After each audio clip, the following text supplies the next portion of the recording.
nalaglag. Up ka, dali. Nalaglag ka. Up ka.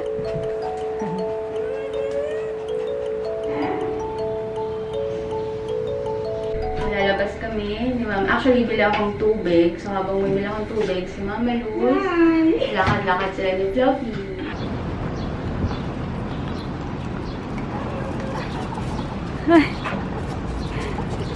Kaya mag-away.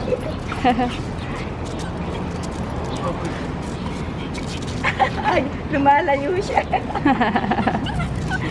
Umiiyak tuloy yun. Lumalayo. Ang ganda nung itsura, tsaka yung kulay.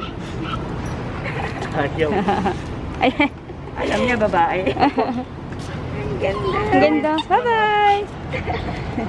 So, nag-pick up din ako ng package sa gate. So, ito ay from Shein. So, magkakaroon ako ng video featuring Shein. So, abangan niyo yan. Lapi, tignan mo to. Lapi, tignan mo. Dito. Tignan mo nga. Oh, tignan mo to. Oh. Up ka, up. Tignan mo kung ano yan.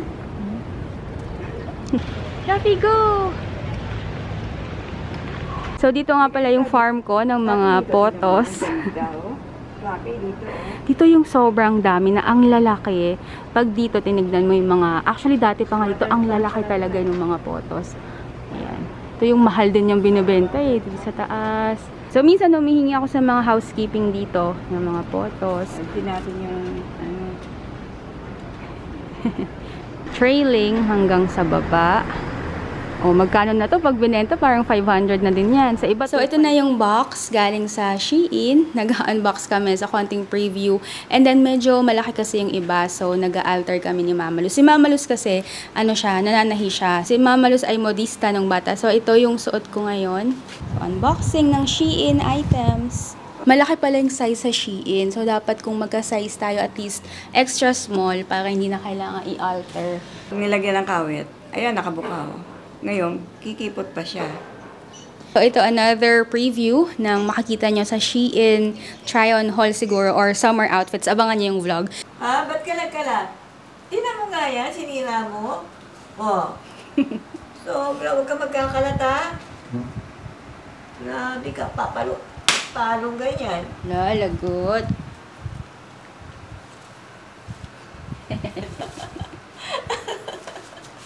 Ano ka nga? Huwag ka magkakalat. Masama, oo.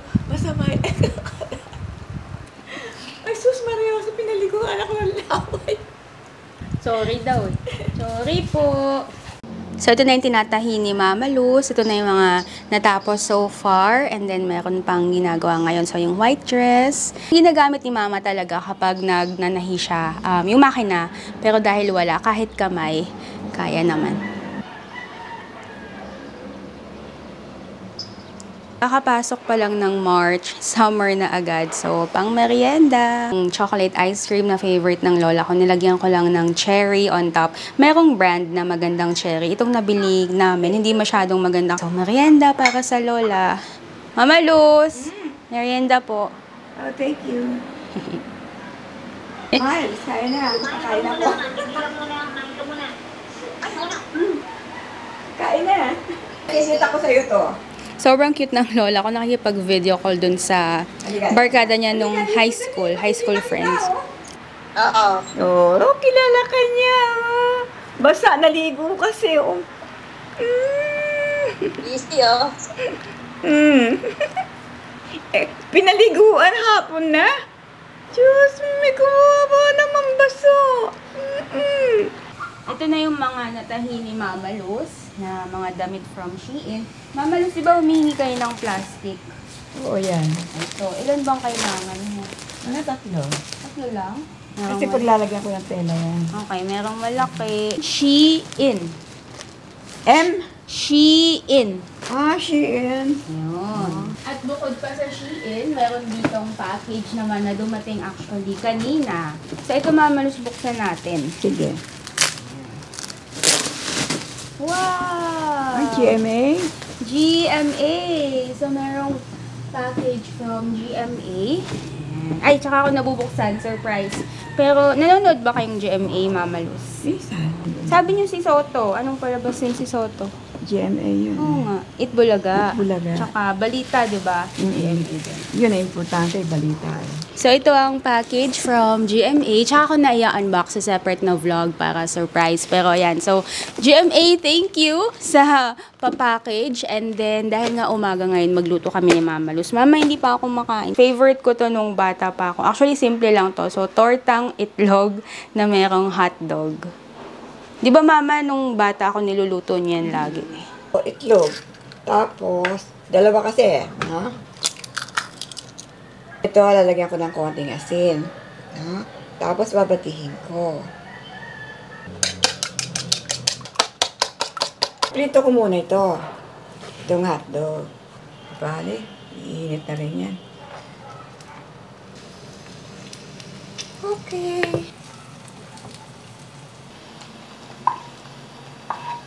Ibubuhos doon. Okay ba ito? Babalik na rin ko. Yung iba, ginaganon lang, oh. Isa na yun eh. Gawin ko kaya. Mami, bubaksak na ba? Yeah, maganda. Cool. Anong oras ka nagigising?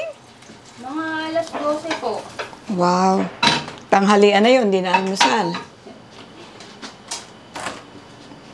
Ano, kung mamili ka, once a week? Mga once every 2 weeks. Every 2 weeks. Okay na to? Alisin ko na. Ano yung binata? Sana magkatuluyan kayo. Okay, ito na yung breakfast namin ni Mama Luz. So, yung paborito kong gawa ni Mama Luz na tortang itlog na merong hotdog, tasty na merong jam. Magtsatsaan lang ako, tapos may gatas, mga palaman. And then, ito yung recent ko tong favorite na bili namin sa SNR. Masarap naman siya. Sa una, medyo maninibago ka. Pero pag nasanay ka na, masarap siya. So, meron siyang oats, honey, raisin, and almonds. And then, ganun din yung plate ni Mama Luz. Mama! So, unahin ko itong paborito ko talaga to. Sarap. So, itong tortang itlog na merong hotdog, pwede rin siya sa sinangag, sa kanin. Ang mami mo wala. Tayo ba pupunta ron o sila pupunta rito? At alam kong favorite nyo din ang kaintuhan. Ano pong favorite nyong pagkain sa Jollibee? Spaghetti Ay, at saka burger. burger. Ano siya taba? Sali siya. Sali siya. Burger. Ang favorite yung burger. Sa akin kasi, palabok at saka chicken. Spaghetti. Spaghetti. Uy, tama-tama. Peach mango pie. Yan. Hindi po ito sponsored ng Jollibee. Tapos, ang sabi ko, wag nang magsama sana ng spoon and fork kasi sayang. Ito dahil narito na din naman. Gamitin na natin. Hindi. Ano po? Ay, tago natin. Tago. Magagamit yan eh. Itinatamad na akong maghugas eh. O, sige na. Okay lang. Hugasan na natin pagkatapos. Gusto mo? Alin ang gusto mo? Alam ko ito, no? Nahirapan kayo. Hindi na okay lang. Ilang taon na po kayo? 80. Sa ngayon na, yung hindi nyo makakalimutang experience. Kapag kumakain ako sa Jollibee, may nakikipagkilala sa akin. Bakit tayo pagkilala? Kala bata pa ako eh. Lalo na pag nag-iisa ka. Talaga? Bakit sa akin wala nagkipagkilala sa Jollibee? Sa Jollibee pala dapat tumatambay ang single para may namimit. Inihingi yung number nyo. Ay, hindi naman. Kwento-kwentuhan lang. Gusto lang, siguro, nakikita nila, nag-iisa lang ako. Makain ako sa Jollibee. Okay. Pero matanda din yung mga yon. Di, minsan mga kabataan. Okay. So, parang nakikipagkaibigan lang pala. Kasi Mama Luz ay 80 years old, pero hindi siya kumakain ng gulay. Oo. Kasi mananahi ako. Magawa ko ng pangkasal. Oo. Mga bestida. Graduation ko ng elementary, nung graduation nung high school, basta yung mga events, mga debut, kasal. Si Mama Luz lagi tatahi ng mga gown ko. Lumalakad ako mag-isa lang. Pupunta ako sa church. O kaya magsi-shopping. Kailangan lagi ka nakangiti. Tamo ko. Paano kung yung ginagawa sa'yo nung tao nakakainis? Paano yun? Pinababayaan ko lang. Bahala si Lord sa inyo. Yun. Huwag ka nagagalit. Okay ba yung ganun? Oo. Bahala si Lord sa inyo. Ano pinakamasaya bukod sa pagkain nyo sa Jollibee? Pinakamasaya? Nung ikasal ako. Pero ilang taon kayo nung kinasal ka? Ang dami kong tanong. Ano na, nasa line of 4 na ako noon. 40. Nung ikasal ako, Kerod, nasa line of 4 na ako. Kaya nga, hindi na ako nag-anak. Sumobra. Ayan, sa mga hindi nakakaalam, ang totoo niyan, si Mama Luz ay, paano ba sabihin yun? Stepmom, di ba? Oo, stepmom siya nung mami ko, nung mga tito-tita ko. Pero sa aming mga magpipinsan, siya na talaga yung lola namin. Kasi nung, syempre, pinanganak kami, siya na yung nandyan. Nung ganap. So, hindi na sila nagkaanak ng lolo ko. Kasi, 40 years old na siya. Oo. Pero madami naman kayong apo. Dito nga ako, apo nyo nga. Yun nga eh. Hindi na kailangan mag-anak eh. Hanggang anong edad nyo gustong umabot? Ngayon, gustong umabot? Siguro mga 90. So 10 years pa. Okay. Kasi marami pa akong gustong gawin eh. Ano pang mga gusto nyo gawin? Ang gustong-gusto ko, makasakay ng aeroplano. Saan kayo pupunta kung sakay kayo? Basta maranasan ko lang sumakay dun sa airplane. Kaya ako nga, gustong maranasan eh. Maski halimbawa, Baguio lang. Ay, hindi pwede. Pag Baguio, bus. Pag aeroplano. Madali ano? Cebu. Yan, Cebu. Boracay, Okay yan. Okay. Palawan. Okay yan. Gusto kong maranasan yun na makasakay ako ng airplane. Nakasakay na ba kayo ng roller coaster? Roller coaster, yeah. Medyo ganun. Medyo ganun. Yung pagpataas na airplane, yung puso mo. Pero pag nasa taas ka na, okay naman na, parang steady na. Yung paangat lang, tsaka yung pababa. Ganun. Pero sige, pagkatapos ng COVID, di subukan natin. Mag-Boracay tayo. Di pa nga din ako nakaka-Boracay eh. Ang sipag talaga ni Mayos. Tumutumba na talaga eh. Tapos anuhin mo, makakalimutan mo, gaganong ka eh. Ang may edad, talagang bumabaluktot. Kasi malambot ng buto nila eh. Gagawin mo, tuwing maga, ganyan ka. Pero, bakit po ba talaga kayo hindi kumakain ng gulay? Hindi, kasi nakagawian yan. Yung mother ko kasi ganyan. Parang nahawa ko. In fairness, kahit hindi kumakain ng gulay. Pero, kung halimbawa hindi ka kumakain ng gulay, dapat, yung ibang mong ginagawa, yung masustansya. Hindi naman pwede, hindi ka na kumakain ng gulay, tapos nagyoyosi ka pa, malakas ka pa uminom. Dapat, kahit, alam mo yun, hindi ka healthy in terms of food, pero yung other lifestyle, healthy pa din. Dumidila-dila pa eh. Ang sarap naman yung wag po balat. Akin na yung balat. Laman. Ayaw niya. Laman lang po yung, para hindi din masebo tsaka maalat. Aw ka! Aw!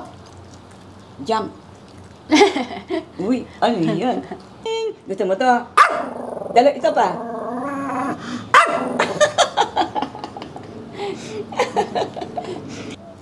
Sige.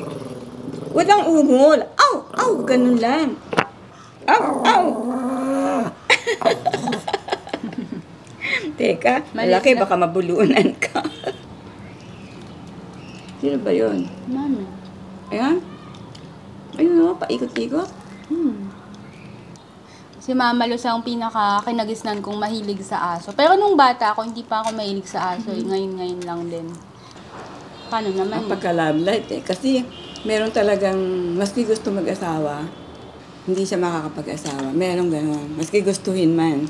Ang pangot naman nun. Eh, meron ganun eh. Hindi ako yun mag-asawa ko. Kaya panalangin mo na lang na, Lord, nawa, bigyan mo naman ako ng makakasama ko sa habang buhay. Ganun. Okay, so tapos na kami magkaintuhan. Di Mama Luz, sana na-enjoy nyo kahit maiksi lang. O Mama, paalam na kayo. Hello, Paalam. alis na ako. Ayan, uwi na God si Mama bless. Luz.